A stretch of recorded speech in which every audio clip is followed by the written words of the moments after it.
सबसे पहले आपको बताते हैं राज्यसभा चुनाव को लेकर एनडीए विधायकों की आज लखनऊ में बैठक होगी। सुबह 11 बजे का समय है। लोक भवन में ये बैठक की जानी है और 11 बजे लोक भवन में ये बैठक होनी है। इस बैठक में मुख्यमंत्री योगी आदित्यनाथ, दोनों डिप्टी सीएम मौजूद रहेंगे। ब्रजेश प्रसाद मौर्य, दोनों डिप्टी सीएम इस बैठक में होंगे शामिल। इस बैठक में बीजेपी प्रदेश अध्यक्ष भूपेंद्र चौधरी भी मौजूद रहेंगे। प्रदेश संगठन महामंत्री धर्मपाल सिंह भी मौजूद रहेंगे। इसके अलावा आपको ये भी जानकारी दे देते हैं कि बीजेपी की सहयोगी दल के नेता भी इस बैठक में शामिल होने जा रहे हैं। इस बैठक में वोट अलॉटमेंट की रणनीति को अंतिम रूप दिया जाएगा। पार्टी बीजेपी समर्थित 8वें प्रत्याशी संजय सेठ को जिताने के लिए वोटों की गुणागणित में जुटी हुई है। दरअसल राज्यसभा की जिन 10 सीटों के लिए मतदान होना है, उसके लिए बीजेपी ने 11वें प्रत्याशी को उतारकर चुनाव को और दिलचस्प बना दिया है।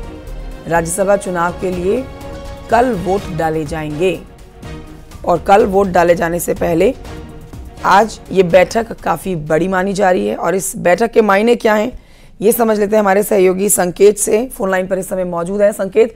कल होना है राज्यसभा का चुनाव, जीत के लिए रणनीति बनाने के लिए आज ये बैठक की जा रही है। बड़ी बातें, एजेंडा इस बैठक का बताइए। बिल्कुल, राज्यसभा चुनाव की जो कल वोटिंग होनी है, उससे पहले भारतीय जनता पार्टी ने रविवार रात तक सभी विधायकों को लखनऊ तलब किया था। सभी विधायक लखनऊ पहुंच गए हैं और आज 11 बजे लोक भवन में इन विधायकों का प्रशिक्षण कार्यक्रम होगा। और प्रशिक्षण कार्यक्रम में ये बताया जाएगा कि आखिर वोटिंग किस तरीके से करनी है, प्रथम वरीयता के आधार पर किस तरह से वोट करना है, द्वितीय वरीयता के आधार पर किस तरह से वोटिंग करनी है, जिससे कि वोट किसी तरीके से खराब ना जाए। पिछले दिनों जो उपराष्ट्रपति राष्ट्रपति के चुनाव हुए थे, उसमें 4 वोट खराब हो गए थे, जो गलत तरीके से वोटिंग हो गई थी। तो ऐसे में बीजेपी हर कदम फूंक फूंक कर रख रही है। दरअसल एक वोट की लड़ाई है जो 11वें प्रत्याशी चुनावी मैदान में है।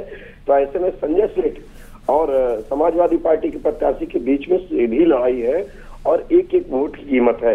बीजेपी की कोशिश है कि सभी वोटों को सहेजना है और उन लोगों को वोट कैसे डालना है, इसके लिए आज बाकायदा 11 बजे प्रशिक्षण दिया जाएगा। इस प्रशिक्षण कार्यक्रम में मुख्यमंत्री योगी आदित्यनाथ, दोनों डिप्टी सीएम, महामंत्री संगठन और एनडीए के सभी विधायक मौजूद रहेंगे, चाहे वो संजय निषाद की पार्टी निषाद पार्टी हो या फिर सुभाषपा के ओम प्रकाश राजभर की सुभाषपा हो। सभी विधायक इस प्रशिक्षण कार्यक्रम में मौजूद रहेंगे। उनको प्रशिक्षण दिया जाएगा कि आखिर वोटिंग कैसे करनी है। 11 बजे से प्रशिक्षण कार्यक्रम रखा गया है। लखनऊ सभी विधायक तलब किए गए हैं। संकेत, शुक्रिया आपका जानकारी के लिए। और आइए बढ़ते हैं आगे। आपको बताते हैं कि आज मुख्यमंत्री योगी आदित्यनाथ कानपुर में डिफेंस कॉरिडोर की पहली यूनिट का उद्घाटन भी करने जा रहे हैं। कानपुर के साड़ इलाके में निर्माणाधीन डिफेंस कॉरिडोर की पहली यूनिट बनकर तैयार हो चुकी है लगभग, और आज सीएम योगी डिफेंस कॉरिडोर की पहली यूनिट का उद्घाटन करेंगे, जिसके बाद यहां पर हथियार और कारतूस बनने का काम शुरू हो जाएगा। देश भर में हथियार और कारतूस की सप्लाई जो की जाएगी वो यहीं से की जाएगी, क्योंकि हथियार कारतूस बनने का काम हो जाएगा अब शुरू। यहां पर मुख्यमंत्री के साथ सेनाध्यक्ष भी मौजूद रहेंगे।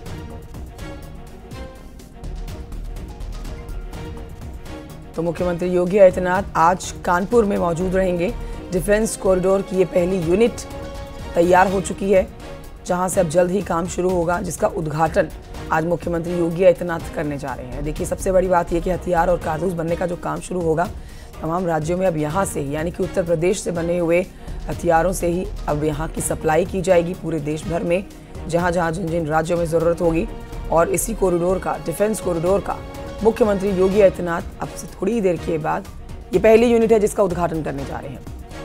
कानपुर के साड़ इलाके में मुख्यमंत्री योगी आदित्यनाथ मौजूद रहेंगे, सेनाध्यक्ष भी उनके साथ मौजूद रहेंगे।